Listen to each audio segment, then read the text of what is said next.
Hi friends, Steve Yulberg here for our Wednesday live stream for Dulcimer Crossing. Excuse me.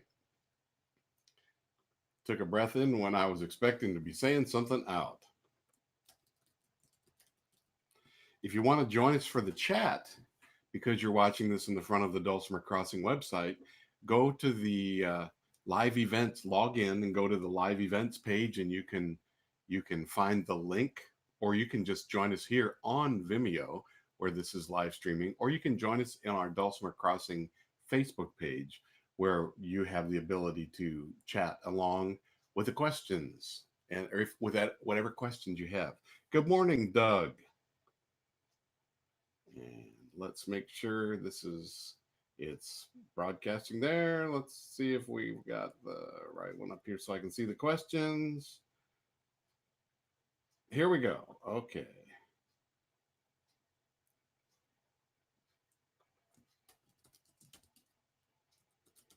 So today we want to look at grown up chords.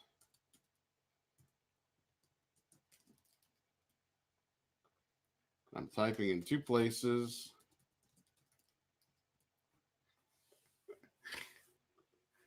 So what we're doing is we're assuming that we have a little bit of chord knowledge to begin with, but let me just review in case you're in the place that's like, I don't know any difference about grown-up chords and childhood chords and baby chords and things like that. I have been in jam sessions where people said we don't use chords with last names here, or we don't use chords. We're on a first name basis with our chords, they'll say, or we don't use grown-up chords, which means they only use chords that have the symbol A, B, C, D, E, F, G, and the related sharps and flats. They don't like to use minors.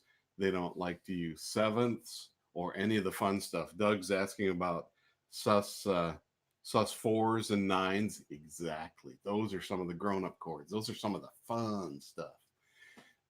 These are the things that are characteristic in jazz, where everyone is making use of all the notes in the scale and how they relate to the ones we expect. So let's just go back and get a building block first.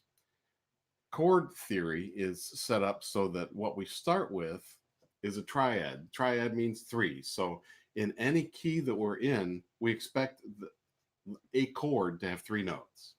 We expect the major chords to have the first step of the scale, the third step of the scale, and the fifth step of the scale. And this is a major third between the first and the third. It's a minor third between the third and the fifth. Now, we've talked about the handy dandy chord finder, which is a way of knowing which chords are going to show up in any particular key that we find ourselves, where the fingers sticking out are the major chords, the 1, the 4, and the 5. The 2, the 3, and the 6 are minor chords. In a minor chord, we have the 1, I do it this way, the 1, the 3, and the 5, but now there's a minor third from the 1 to the flat 3 and a major third from the flat 3 to the 5. So the movement of the third back and forth is what determines whether it's major or minor. And that's the little m that happens at the end. A lowercase m equals minor. And that's the beginning of our grown-up chords. Now, there are other things that can happen, and Doug is talking about that right now. If you take away the 3 altogether and just have a 1 and a 5, then you have a power chord.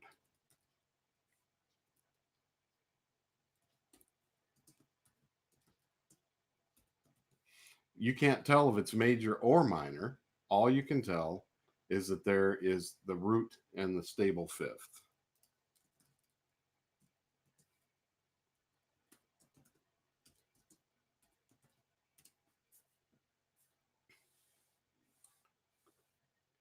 Now, if I do something with this third and alter it, then I'm going to have the other kind of fancy stuff that Doug's talking about.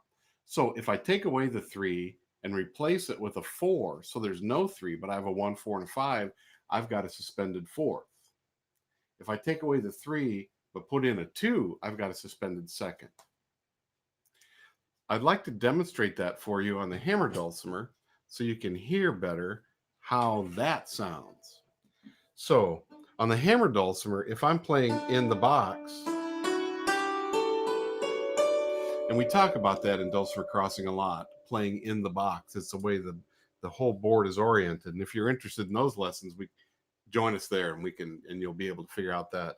But in the box, this is a D. So, and these are the do re mi steps of the scale: do re mi fa sol la ti do, do ti la so fa mi re do.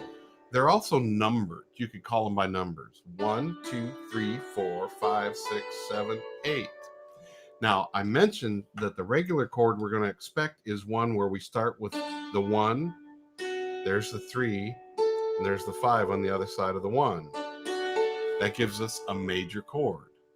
And on the hammer dulcimer, every time you start on a marked course and play that little triangle pattern, you're going to get a major chord. Now, if I take that, this D is the same as this D in the bass bridge. If I take that same pattern and play it on an unmarked chord, or an unmarked course, and play that same pattern, I get a minor chord. So it's the difference between the F natural and the F sharp, and it's about where I went to play it. But here I have every one of these regular steps between it, from a mark to an unmarked, and an unmarked to an unmarked is a major third, or a whole step.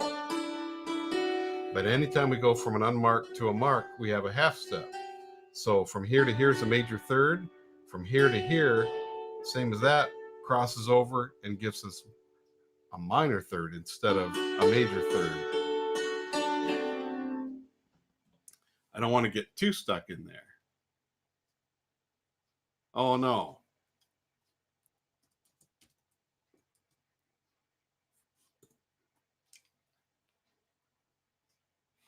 So when I take away the 3 and play, instead of the 3, I play the 4. That's a suspended fourth. Okay, Doug says he missed the first part, and this will be review for you, Doug. To play the 1, the 3, and the 5 is the major chord. I don't think you're surprised by that. It's because from here to here is a whole step, from here to here is a whole step. That 2 whole steps makes a major third.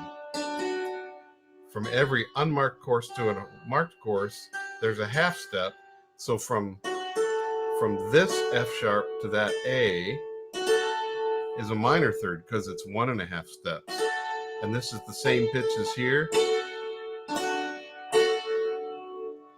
And that happens everywhere I start on a marked course. Now, if I move over to the bass bridge, there's my minor third first. Now I've got two whole steps, which makes it a major third. The same chord. This is called the parallel: major, minor. So that's the difference between the regular 3 and the flatted 3. Now, if I replace the 3 with the 4, and I move, instead of playing 3, I've got that suspended fourth.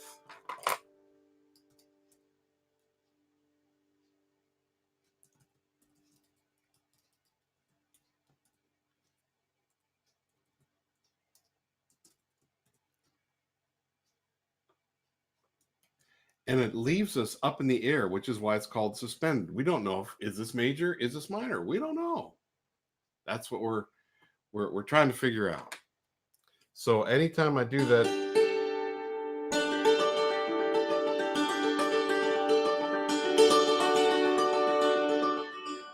if you're at all familiar with Rich Mullins' music, and a lot of people come to the hammer dulcimer having heard him play it, he uses a lot of these suspended 4 chords, which turns out to be a big box, just the marked courses of the big box. And when you play in what I call the Utah pattern, you get the regular chord, the major chord. Now, the other thing I could do is, instead of a 3 or a 4, I could replace it with a 2.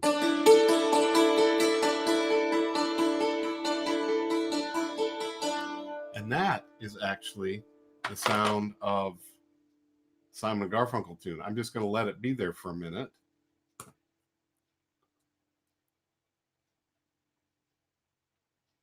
Let it hang in the air. See if you can remember which it is.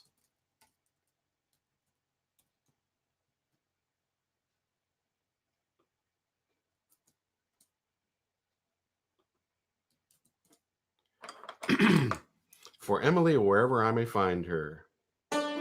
What a dream I had, Preston organ deep, growth and curling, smoky burgundy. That shows you what era I grew up in.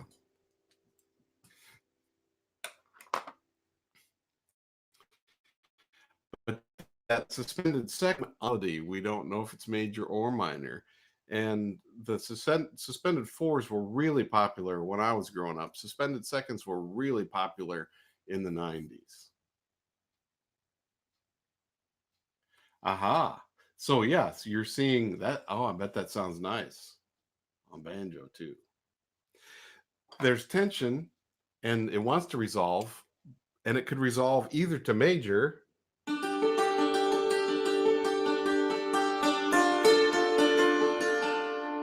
or can resolve to minor. Actually, I can do that over here. Or the second.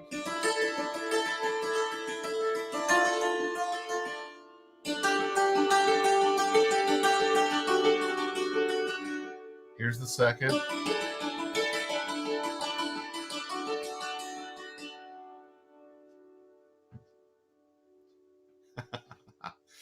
Yeah, it's fun, those things that are in our memory, right? Now, we have not added any notes to the chords that we're playing with. We're just playing around with what happens with the 3. Now, if I do something with the 5,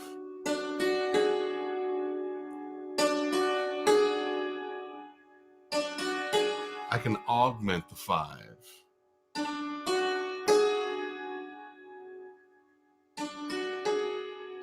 And that's where I raise this. I expect it to be, oh, I'm sorry.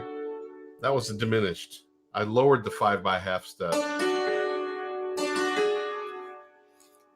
That's where you keep the major, the 1, 3, and the flat 5, and you've got a flat 5 chord. Now, if I lower the 3rd and the 5, I've got a diminished chord. 1, flat 3, flat 5 equals the diminished chord.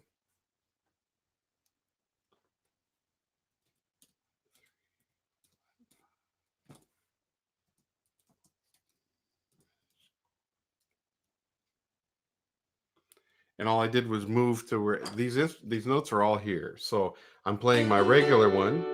I'm going over here, play the minor. But instead of playing that A, I want to play an A flat, or we'd call it G sharp.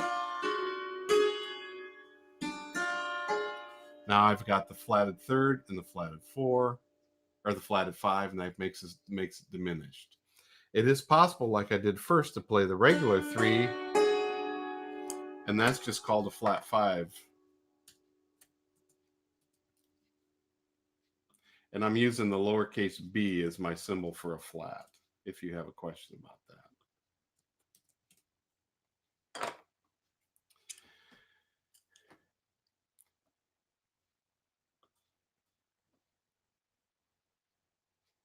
Okay. And we can also augment the 5 and raise it by a half step.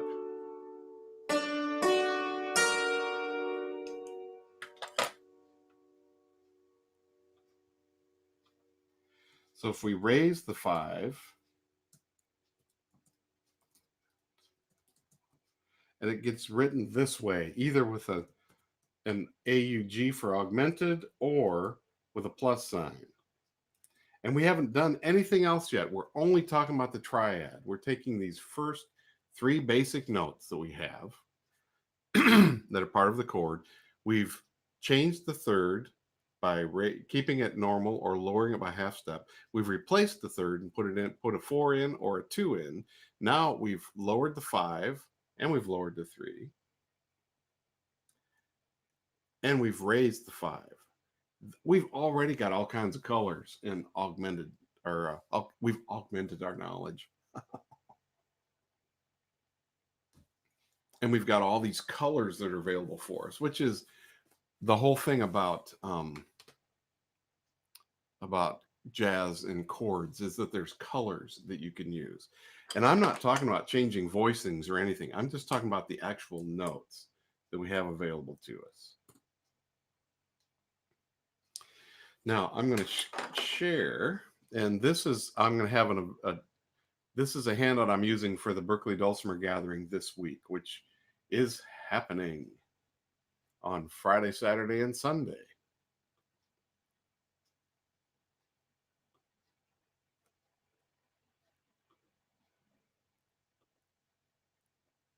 Application window. This is what I want. Okay. So, excuse me. This is for a class I'm teaching on mountain dulcimer that will have be in the 1-3-5 tuning, the FAC tuning. So all my examples I gave you give you for that one are based in the key of F. I'm going to have this page available for people who are interested in this conversation, but I'm going to use D as my example because that's more common in the dulcimer world in regular things. So our frame of reference is that way. Could also be done with insert any number here. In these columns, this is the symbol or the name of the chord, the symbol that you might see. I don't know if you can see my pointer. No, it doesn't look like it. The left-hand column says suffix. This is what you see. The composition is the description of what's in the chord. The pronounced is this is what we call it. The example is the key that we're in and the notes that get used. And the one furthest to the right is in, oh, you can see the pointer. Good. Thank you. The one in the right is the fingerings that you can use in the 1-3-5 tuning to get that chord. And these are all calling from the bass first. So bass, string, middle string, melody, bass, middle, melody. So we did everything that we did so far is not on this page, just so you know. We did all the stuff that's behind this. But now we're going to take a look at what happens when we add a fifth or a fourth note. So we had our major triad, we're adding a note on the top of the scale. And that's what I did when I talked about the box. So if I have 4 notes in my chord, but there's only 3 notes that need to make up the chord, the last note I'm playing in this box, 1, 3, 5, 8. 8 is the same name as 1, but it's an octave higher. It vibrates twice as fast. So if I come down 1 course on my hammer dulcimer, which is a half step, I get the major 7. That's a 1, 3, 5, 7. No alterations. That's the one that's right here at the top of the page. Sounds very dreamy. Chicago, it's time goes by, as time goes on, I realize just what you mean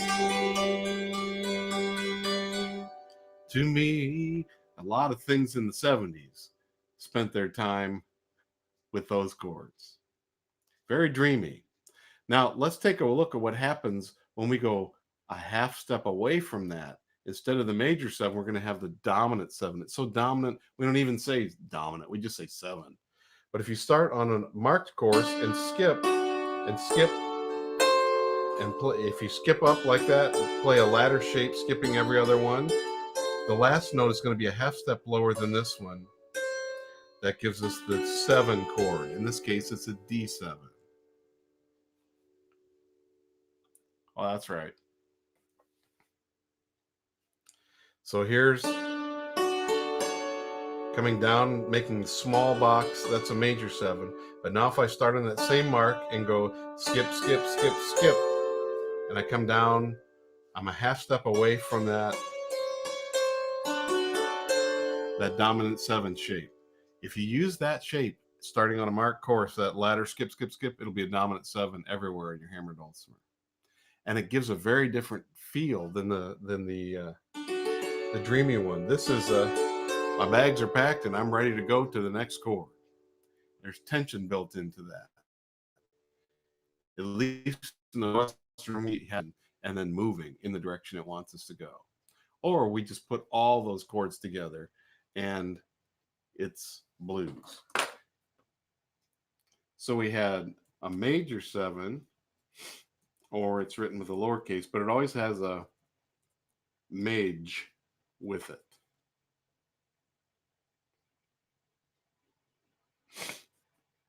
Let me type that in here.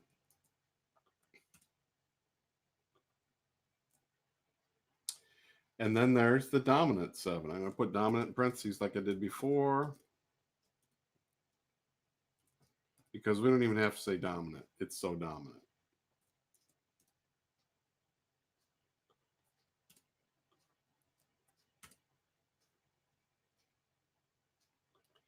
Now, we can lower that one more. Here's the major 7.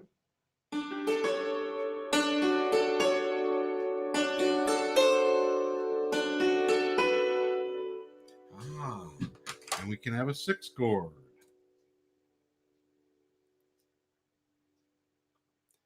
And you can see that in each one of these examples, what we're doing is we're adding one more note to the triad that already exists. So we did the major 7, the dominant 7, and then we came down and did the 6. Now, the alterations we did before to the 3rd are what we can do here as well. For the minor 7, we're using the same 7 we had here, but now we're also lowering the 3rd step of the scale. So what I'm going to do is go to my minor place. Let me add the name minor 7 here and minor 7 here.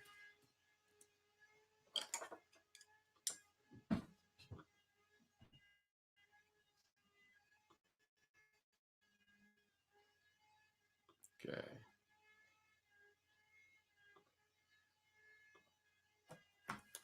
So if I do I go straight up to get my major 7, but if I come over to my minor, my unmarked D, I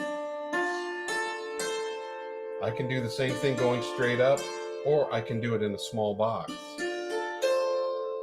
So here's one of those hammered dulcimer specific nice things. If I start on a marked course anywhere and play the small box, I get a major 7 chord.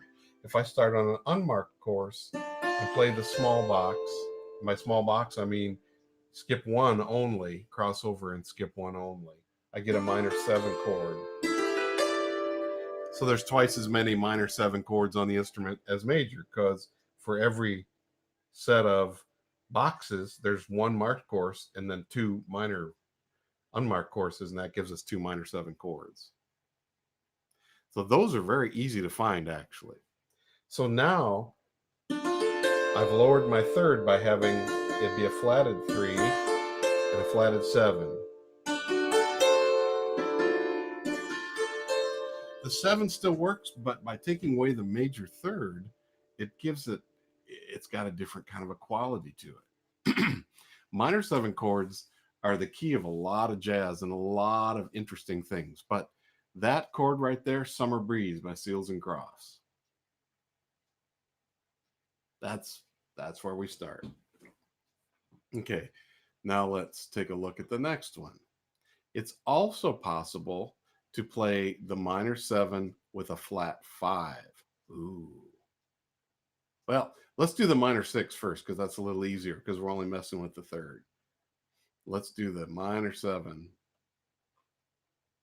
and lower it one more. So here's minor 7. If I come down, that's a gypsy jazz chord. Over here, when I'm playing it in the major place,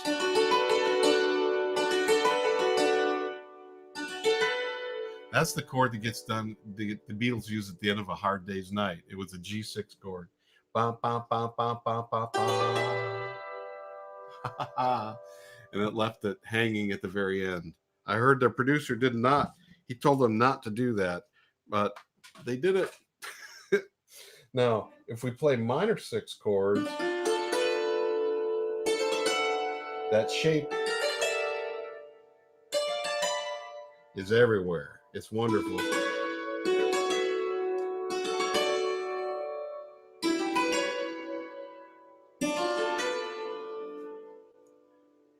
It's got the minor 3rd and the flatted 7. Now, when we write them, we do not write minor flat 7. We don't do that. It's just minors, M7. And the lowercase in this is very important because it's the shorthand for when you are playing, and you see this, the capital M means major, the little m means minor. So it's important that as you're trying to read chords and say their names, that you also know which one you're actually talking about, so you don't confuse yourself or confuse others.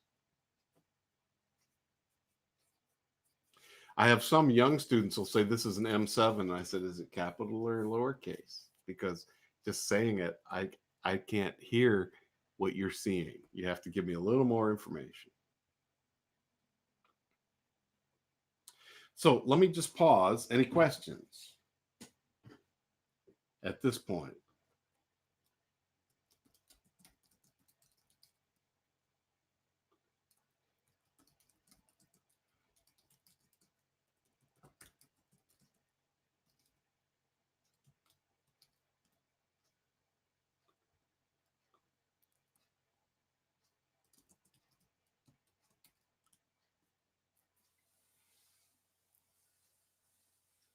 Yeah, it gets tricky, but it's mainly because it's like trying to type a Morse code thing out, and we only know long, long, long, short, short, or short, short, short, long, long, long, short, short, short. All we know is SOS.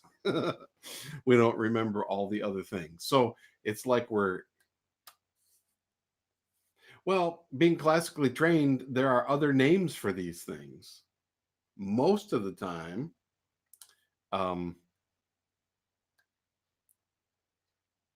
there's a good reason why the classical framework talks about things the way they do.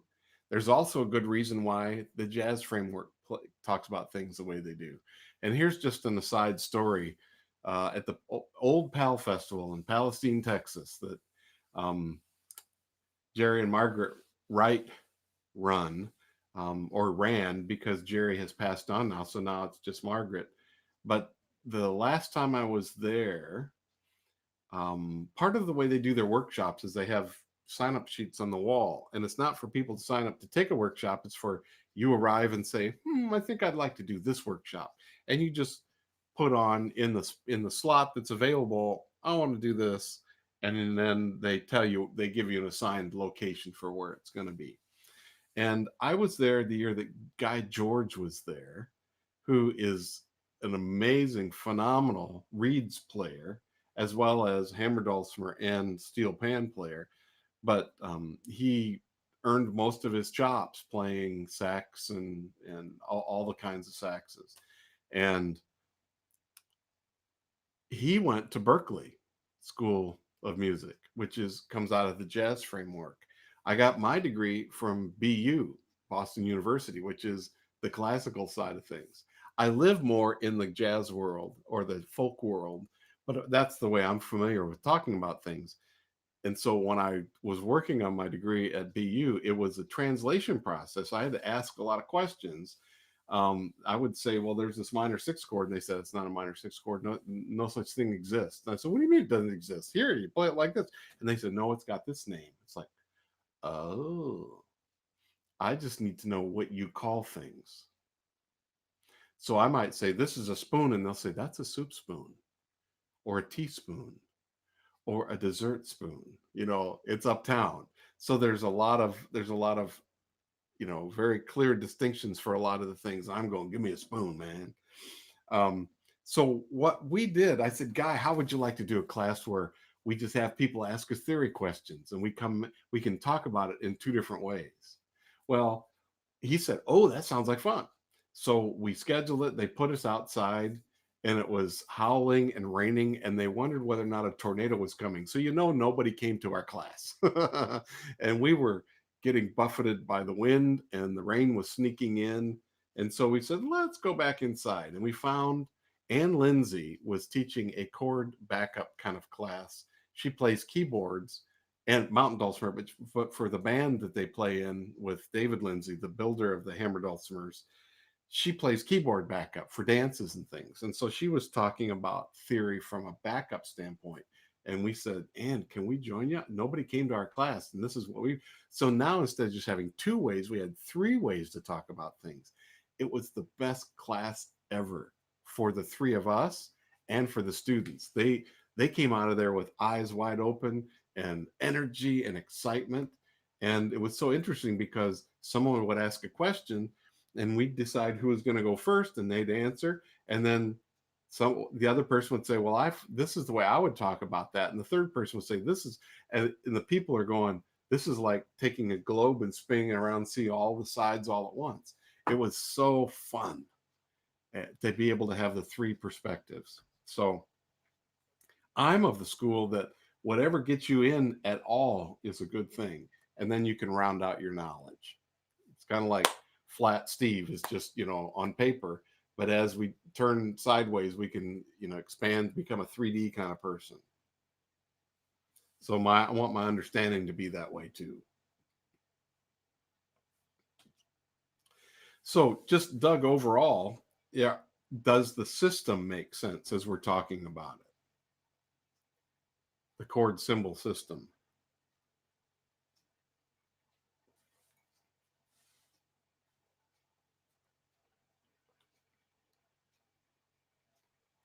And what we're talking about here is the suffixes.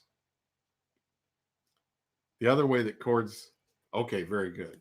The other way that chords are written is either with their key specific name or their role specific place. So that's a, yeah, okay, yeah, that's the Roman numerals. Roman numerals.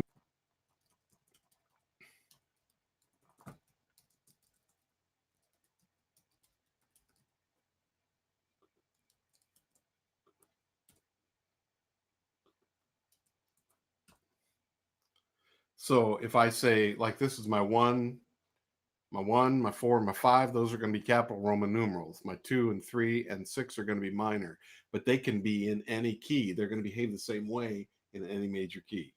So the Roman numerals help us understand the role of the chords, and then helps us transfer things from one key to another key. The name of the key, which is what's happening in my page here, is very specific to a particular key. So I've given you examples for F. You could put C, D, E, whatever you want as the first one. And because you have the numbers over here, you can figure out what these are going to be in that key. And that's not a bad, hi, Katie. That's not a bad way to go, to take an open chart. And, I actually should make a grid that has the suffix, the composition, and the pronunciation, and not the fingerings, but just these three being there standing. And then these are where you fill in the gap. And I suppose I could even do that above it with the composition. so you get used to it. Yeah, when you're in the chorus, you're not on stage all the time, right? Okay, so just to recap, we've talked about the triad, the major and the minor. We've talked about the sus chords, which are down here on the page. We've already done those. We've added a fourth note. We've added the 7. We've added the major 7, the dominant 7. We've made the chord a minor 7. And we did the 6 and the minor 6. Now it's time for us to do the flat 3 with a minor 7 flat 5. This is also in the classical world called a half diminished chord. So minor 7 flat 5 is where we have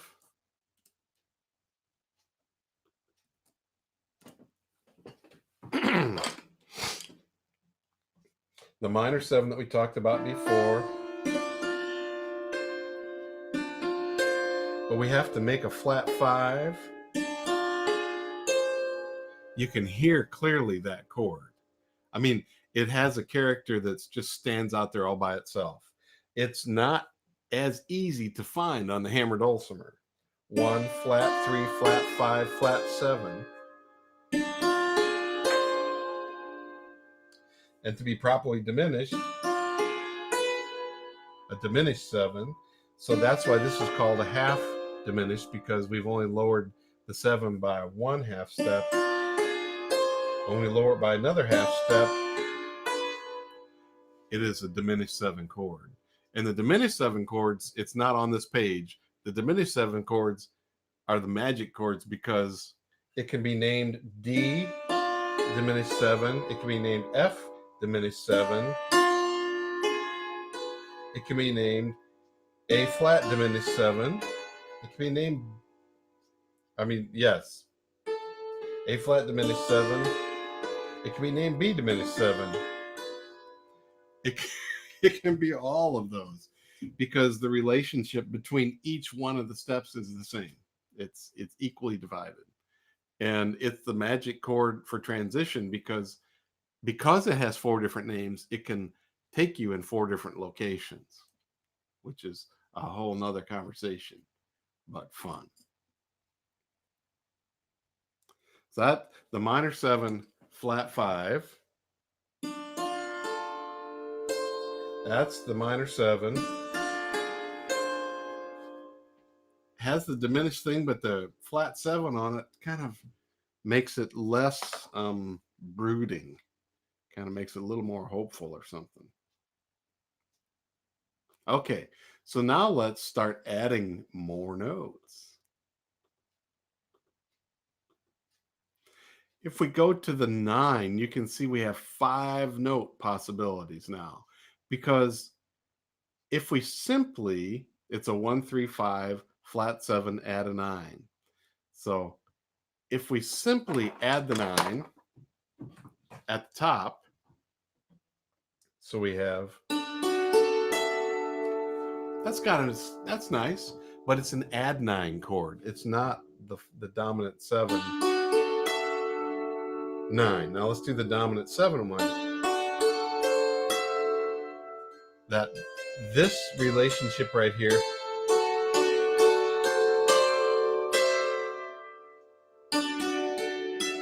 added 9,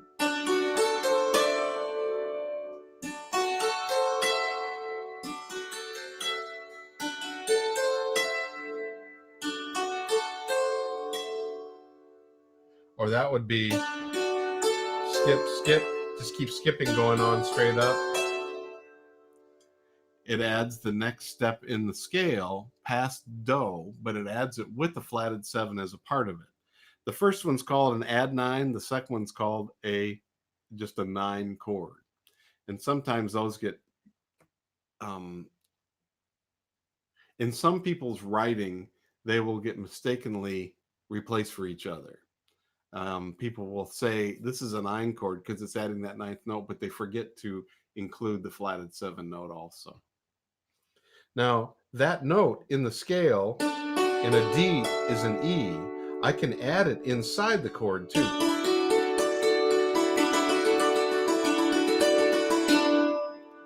So adding the 2 is called an add, or a D2, or an add 2.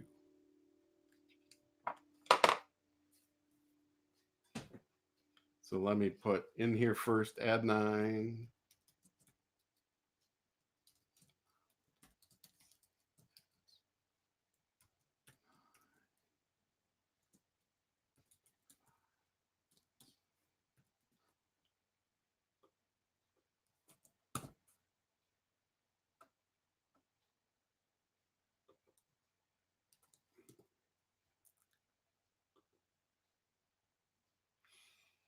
Add 2. It's the same pitch name, but because it's inside the first octave, it's got a different designation. And that quickly tells you if you're talking about in the first octave, I'm adding a 2, it's got to be in there.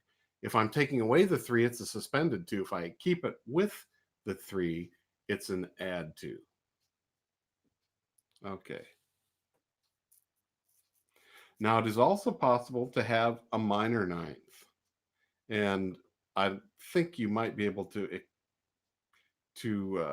predict what we're going to do to get the minor ninth. But let me share that page again. So here's the 9, the 1, 3, 5, flat 7, 9. A minor ninth is a flat 3, a 5, a flat 7, and a 9. So here is the major 9 chord. Now if I do the same thing, minor 9,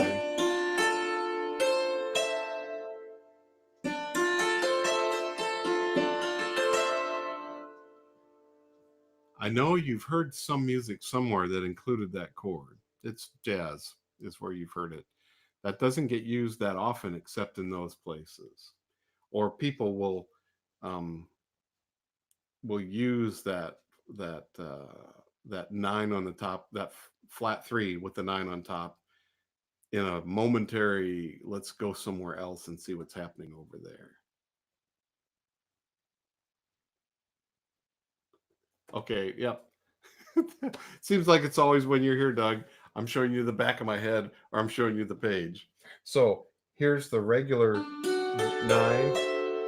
Here's the flat 9, or the minor 9. So it's like a big flag pattern. Here's my flagpole and here's my flag. Skip, skip, skip, cross over and skip. If I'm starting here, it's just a skip, skip, skip, skip, skip. That little half step makes a big difference, doesn't it?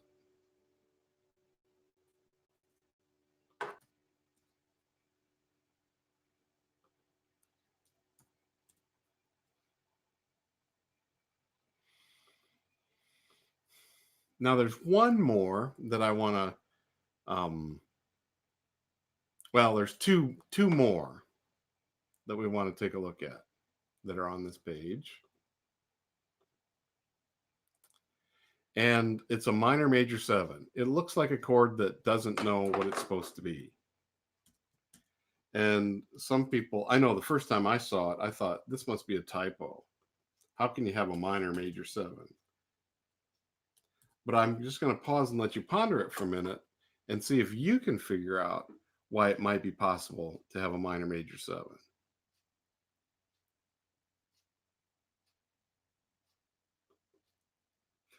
And remember that how they're spelled is the order in which we're talking about what's going on in the chord. So a minor chord has a flatted 3.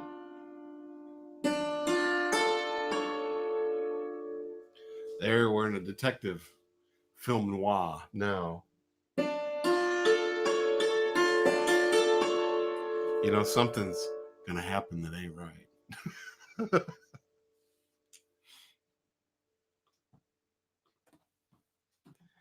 Here's the minor major 7. I've got the flatted 3, the regular 5, and instead of the dominant 7 that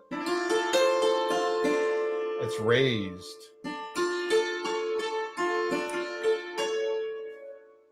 And it leaves that. This is when cats are on the prowl. You know something's going to happen. This is something's up. Here's a dog. It's happy all the time. Here's a cat.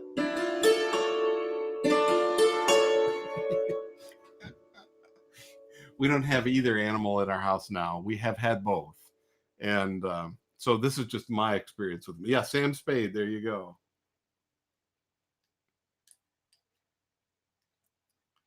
Now, the one final thing that I'm going to talk about, and this is where chords get really, it looks like the spelling of the chord is really just out the window. And that's 9s, 11s, and 13 chords. The 9 we talked about, but the when you add them all together, I can have a flatted 3. I'm just going to do it for sound, and then I'm going to come back. Flatted 3, a regular 5, flat 7, a 9, an 11, and a 13.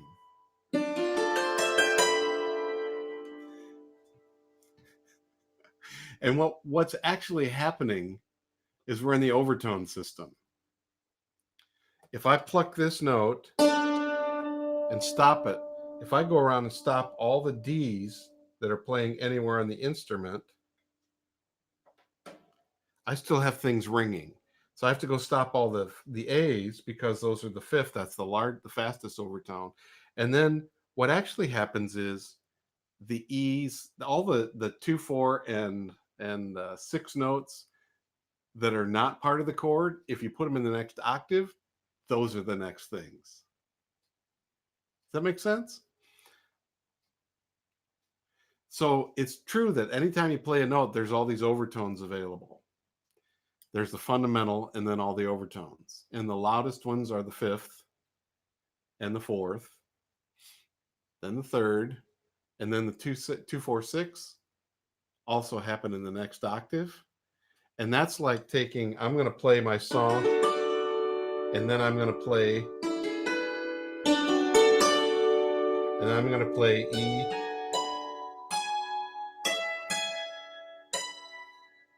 So I'm going to take what I had as my fundamental chord, the 1, 3, and 5, but then in the next octave, as I finish, I'm going to add the 2, 4, and 6, which are now the 9, 11, and 13. They finish up at the top. And there are a lot of songs in the jazz world where they get done playing everything, and then they add that stuff on the top. It's, the cherry on top of everything else.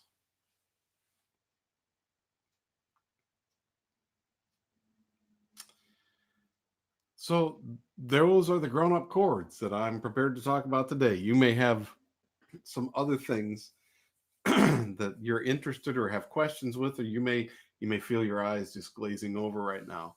But this is recorded, and so it's available on the Dulcimer Crossing site in the premium location for premium members. It's also archived on Facebook Live. It's also archived on YouTube so that you can return to this. The handout is going to be on the Dulcimer Crossing site. I've decided enough people are asking for them that I'm just going to have them all archived there instead of me always having to remember to send it to people who request it. So the handouts will be archived in the Dulcimer Crossing site.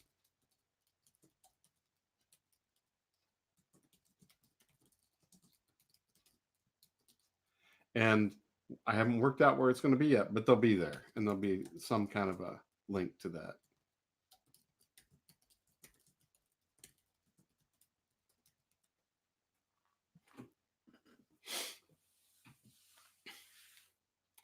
So let me see if there's any questions or ahas.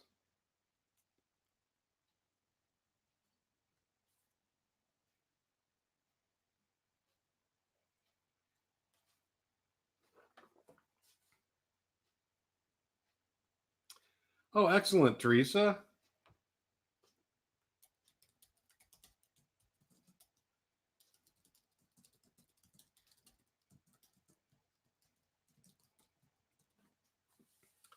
Teresa on the Facebook feed says she's new, she's a beginner, but she's enjoying the session.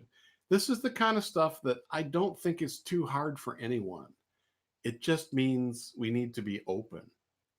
It may be more than what we can understand at this point, but if we can, it's kind of like you're not at the top floor, but you can see the light out the window, or there's a curtain that's kind of fluttering and it's a little, you can't quite see into what's inside, but it's there. And I think that's the important thing, awakening the curiosity. Yeah, whetting the appetite. Um, so that we want to learn more. We know where to find it. And I love exploring these things. I love what this does for arranging, for example. So I'll do a workshop sometimes where we do "You Are My Sunshine."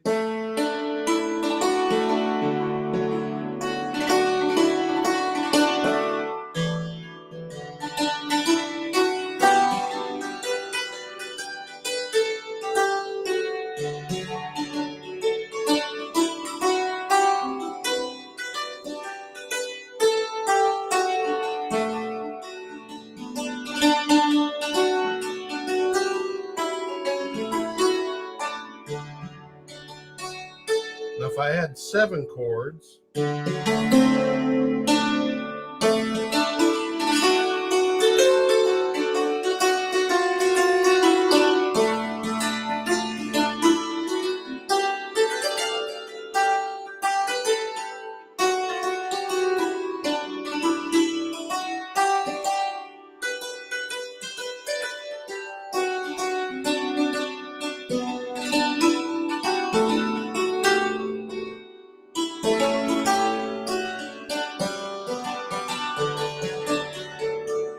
or I can add, you are my sunshine,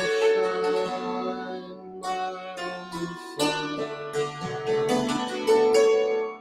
You make me happy when skies are gray. You'll never know, dear, how much I love you. Please don't take my sunshine away.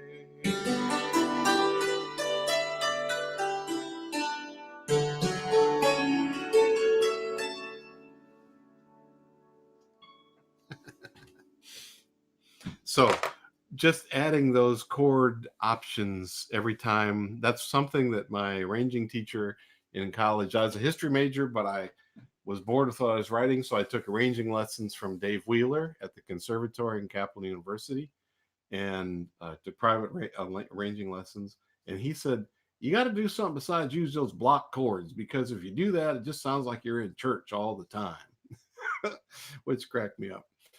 So adding these suffixes became the launching point for me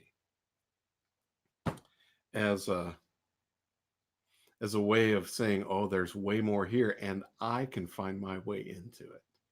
So, well, that's what I have for us today.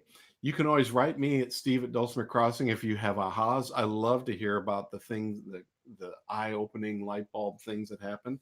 If you have questions, you can write me there too. If you're interested in learning more about how your dulcimer works and having pre-filmed lessons that can guide you in that, we have an absolute beginner series at Dulcimer Crossing. We also have intermediate and advanced level classes as well. And the Berkeley Dulcimer Gathering, the registration is closed, but that is happening this weekend in online. The concert is open to everyone. And I will play hammer dulcimer in the concert. It's primarily a mountain dulcimer festival. It has been for its 7 previous years. But for the first time this year, I'm doing intensive workshops on Sunday, and early morning workshop, or a morning workshop and an afternoon workshop. The morning workshop is what I wish I knew when I started playing the hammer dulcimer. And the afternoon is removing your expensive notes. So that's coming up. And then at the beginning of June, the Quarantine Dulcimer Festival is coming. And I'm doing that first workshop again at the Quarantine Festival. I think it's sold out, though. I think it's already full. But take a look, Quarantine Dulcimer Festival. Thanks for joining me today. I look forward to seeing you again next Wednesday. Every Wednesday when we're doing these live streams, I'm interested in your questions. What would you like to know more about? What are the discoveries you're making? We can have that kind of a conversation. So this was started with the questions, the frequently asked questions that came in from members of Dulcimer Crossing or people who are interested in Dulcimer Crossing. So that's how this got started. And if you have a question that you want to get addressed, then send it to us. Thanks. See you next time.